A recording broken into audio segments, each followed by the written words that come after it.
This is Dr. Tarun Kumar, consultant physician in Shri Harrier Hospital, Manali. Today, I'll be talking about a very important topic, understanding heart attack. And we will see in my talk that what is heart attack, how can you treat it, and how to prevent it. So let's start with, we'll discuss about heart attack, its causes and preventive measures needed to avoid heart attack. So nowadays, like I said, it is very common to have someone in your family or those who are known to you to get a heart attack somewhere around in their 30s or 40s. The incidences are increasing with decreasing age group. You get to have you get heart attacks in very young people. Earlier it used to be in that 50s or 60s year adults, but now it has shifted down to 30s and 40s. So the incidents are increasing. So let us understand this very important topic, heart attack, what it is, how these things work. So the talk will be, first we'll see what is heart and why means we get a heart attack, what is the vital function of heart which get hampered, and then we in case we get a heart attack. So let's start with what is heart. Heart is a pumping organ in our body which pumps blood, which carries nutrients and oxygen to the whole body. So you can very well imagine, if heart is not there, it is not pumping, then what will happen? The body will not get the nutrients, the adequate amount of nutrients, as well as the oxygen supply which is needed. So it functions as a pump and allow the circulation of blood throughout the bodies. Apart from this, blood is circulated through means to the heart also through and this flow happens through via the channels of arteries and veins. So let's call it like small blood vessels and large blood vessels. So blood ultimately provides nutrient and oxygen to the whole body. And as all the organs in the body, they require blood, nutrient and oxygen. Heart is no exception to that. So it also require blood and nutrients. So what means the similar way, large and small blood vessels which carries blood to the whole body, in the same fashion heart also get blood. It has its own blood supply. So imagine this, that the heart is pumping throughout the day to pump that nutrient and oxygen, and it is pumping blood to itself also. So in case means the normal rate is like it ranges between 60 to 90, and on an average we say 72 beats a minute. So 72 times in a minute the heart is pumping blood to the whole body and to heart itself. So it is doing a very extensive job, and if the blood supply of the organ which is doing this extensive job to provide nutrients and oxygen to the whole body is hampered, then what will happen? The whole system will shut down. Every organ is important, but heart has its importance even more with the function it is doing. So any interruption to this blood supply or oxygen supply to the heart, even for a few seconds, can impair its functioning. And if the heart stops functioning, then it will hamper the functioning of the whole body. So what happens in a heart attack? What happens? These blood vessels which we talked about, large and small blood vessels which supply blood to the heart, they get blocked. How they get blocked, we'll get to it, but they get blocked. So the part of the heart where this blood supply get blocked is means it is not getting adequate oxygen and nutrients, so it stops functioning, and there is necrosis or death of that part, slow death. And then if the blood supply is not again means revascularized, the vessel is not revascularized, then it will cause death of that part of heart.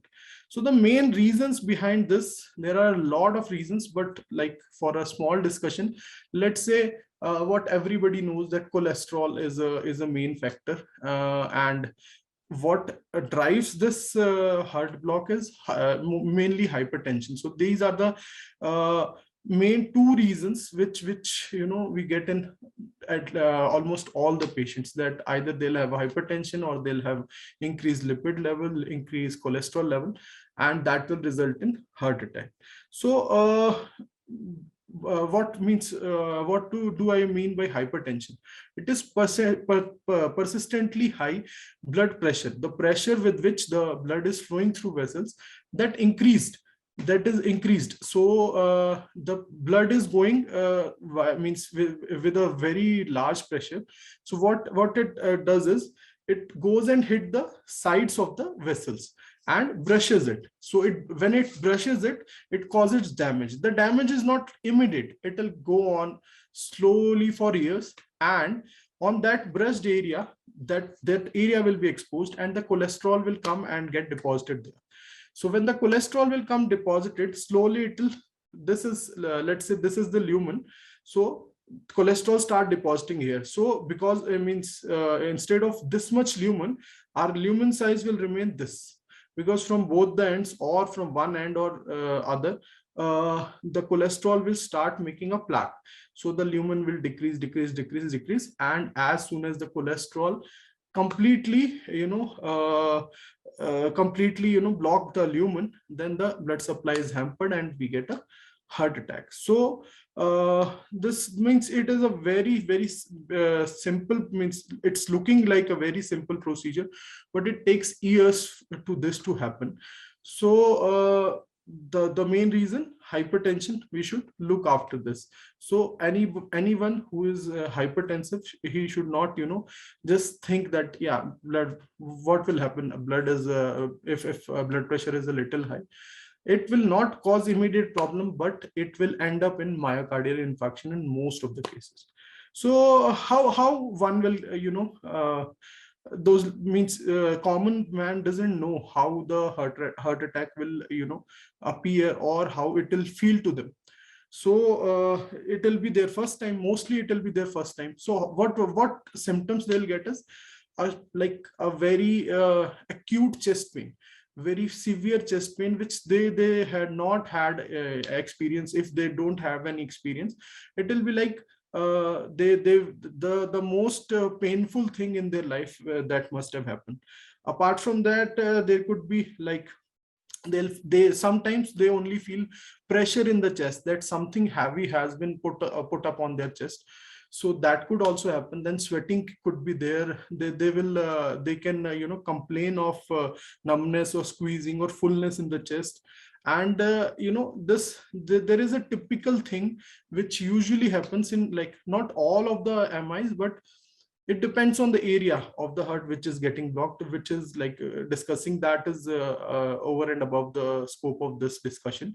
So there will be a radiating pain either towards back or towards neck, and towards the jaw or towards the left arm, because in like 96%, 97% of people, the heart is situated on the left side, and the other persons who have heart on the right side, that is called dextrocardia. Let's not go into that thing. So the person will feel this chest pain will be there. There could be feeling of like breathlessness, lightheadedness or dizziness, shortness of breath, nausea, vomiting, indigestion. They'll feel, sometimes the patient will feel a pain here, that's it, nothing else. So it could be the patient might not turn up to the doctor, because he will think it's normal gastritis, nothing is going to happen. So as I told you, it could be different, the symptoms could be different in different people. So what you have to do, if you get means if a person gets a heart attack of, or a symptoms of these kind, they should not ignore it. It could be a simple gastritis, but you have to be sure. So how you will be sure? You have to visit a doctor, get an electrocardiogram. So what is electrocardiogram? It is it measures the electrical activity of your heart, whether it is functioning, all parts are functioning. So what we do is we install a lot of channels over our chest, over our limbs, to see heart from all the angles, to note that electrical activity from all the angles. So what do? Is we see the rate, we see the rhythm, we see whether all the parts of the heart is functioning or not. If a part is dead, then the electrical activity will take longer time to pass through that portion, so it will show up in electrocardiogram. So it means you don't have to go into that detail, but yeah. So then the other tests are, this is the primary thing, you have to get an ECG done. This will help the physician to diagnose it, because this the means in chest everything is like, means you have your lungs, you have your heart, you have the esophagus, and stomach is there. So the symptoms can be misleading, so we have to be sure. So first thing is ECG. Then you can also go for an echocardiogram, echocardiography. So in echocardiography, it is basically, in simple language, it is a ultrasound of the heart. We see whether the heart walls, or the heart walls, the outer covering of the heart, inner covering of the heart, all they are okay or not. Then you can go for coronary angiogram, which is the definitive thing. Will go inside the body and see. Along with ECG, it is preferable, and it is actually done everywhere, to do some blood test, which get increased. So you can means, if you want to know about that, the name of the test are TROP-I or TROP-T. Other tests were also done, but they are obsolete now. So you can go for those tests, ECG and those tests. And then there is coronary angiography. So that angiography, in angiography you can see also, and you can do the intervention also. It could be just the diagnostic angiography or the therapeutic angiography. In case you find a blockage, you can put stent. Means this must have happened to a lot of people, because the incidence is so high. So you can go for angiography, that is the thing. And after getting a heart attack, the medication will go on forever till the person is here, if he wants to be safe. And it is, means, as we all know, it is an emergency, and we should try and give immediate treatment. So what would be the immediate treatment, that the physician will decide. But as a layman, what you can do, what are the drugs which we can get, and which if given immediately can have good effect.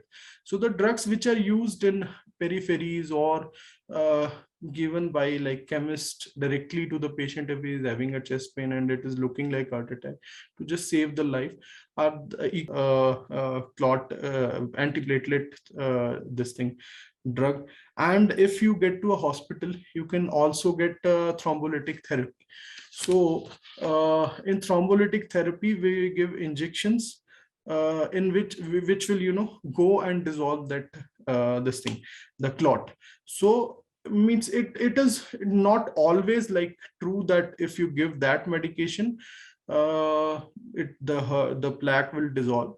But it is a good alternative to decrease the complications. So and what is the time, how early you should give, as early as possible. That is the mantra here, that you have to give the treatment as early as possible. So you have to give, means, if the patient shows up within an hour or 2 hours, just give the aspirin, clopidogrel, and some this thing, lipid lowering drugs like rosuvastatin, atorvastatin. And you can also think about thrombolytic agents which will help. So what means, apart from this, there are other causes also, like there are rhythm defects which can convert into a heart attack. In that you have to stabilize the patient with these drugs, as well as you have to give the drugs to lower the or treat the arrhythmias also. So if the drugs are given as early as possible, then you can save a lot of lives. So, and apart from this, another drug which is given, not very useful, but still it'll, there is nitroglycerin which you can give in emergency to any patient. There are good amount of results with that drug also. So that is it. And means after the discussion with all the treatments, we go to the treatment part only when we get MI. So what we should do, not to get an MI. So I told you two things, major two things. There are other factors also, like diabetes is also this thing, also a risk factor for this thing, myocardial infarction. So obesity is another factor for a risk factor for this thing. So what we can do is, we have to first see what are the risk factors, and then try to we can try to treat those risk factor accordingly. So first is like high cholesterol. Everybody knows that cholesterol or lipid or fat, if it's more in the body, you have more chances of getting MI. So what you will do is, to reduce the blood cholesterol, eat healthy diet. That is the thing. Everybody will tell you what, eat healthy diet, but nobody knows what is a healthy diet. It depends on person to person. Some people, they if they eat a lot of junk also, but they are exercising a lot, then that this balance out. So you have to have a balanced exercise plan, and I means a good this thing diet plan. A good diet plan actually, it covers a lot of things. You have to be means specific with your vegetable choices and your fruit choices, poultry products, if you're dairy products, if you're using, how much you can use. So the basic funda is that you use 60 to 70, you consume 60 to 70% of carbohydrates in all the means, combining all the meals. Then the fat percentage comes, it is around 20%.